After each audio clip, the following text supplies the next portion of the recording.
Stanley Springs has been manufacturing leaf rings for nearly 100 years. It all started from a building constructed in 1922 in Harrisburg, PA. A leaf spring provides support and suspension for wheeled vehicles and is a crucial element of them. But what goes into producing one? I run the full taper, the Hilly is the name of the machine, full taper machine. We take the billets, and the billets are square when they're cut, and we taper them from the center out down to 1/1000th of an inch. We heat them up to like 1800 degrees, and then they go through rollers, and the rollers pinch them and roll them down to 1/1000th of an inch, like it'll be like 0.545 here, 0.313 here, and it'll roll it down to 1/1000th of an inch the whole way out. And then you turn them around to the other end, and that makes your full tapered spring. Both ends are tapered. And we want to give them a good product, so good quality product. So they, so they'll come back and buy more.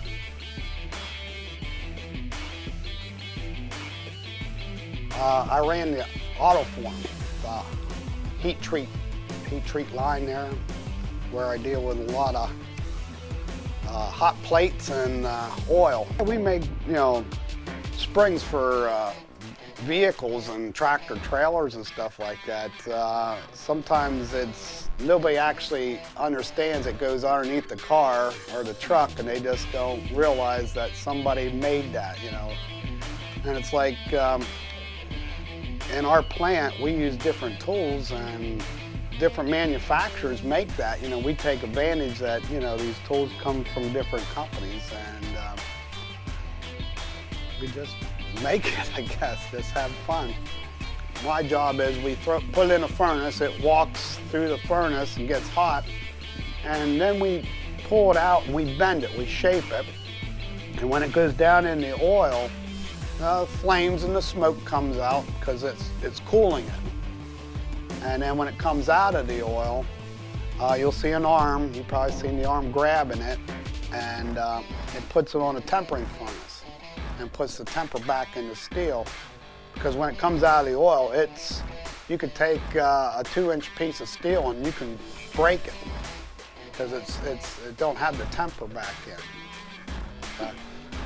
But it's constantly busy, always something to do, and it's different jobs. You have to use your mind once in a while and experience different things. And once in a while I get moved to another machine to help out, because I learned a couple machines in this place, and it gives me an opportunity to experience different machines. Employees at Stanley Springs take pride in their work and put forth their best efforts in order to produce quality products for their consumers. The hard work that they put in every day is what makes manufacturing so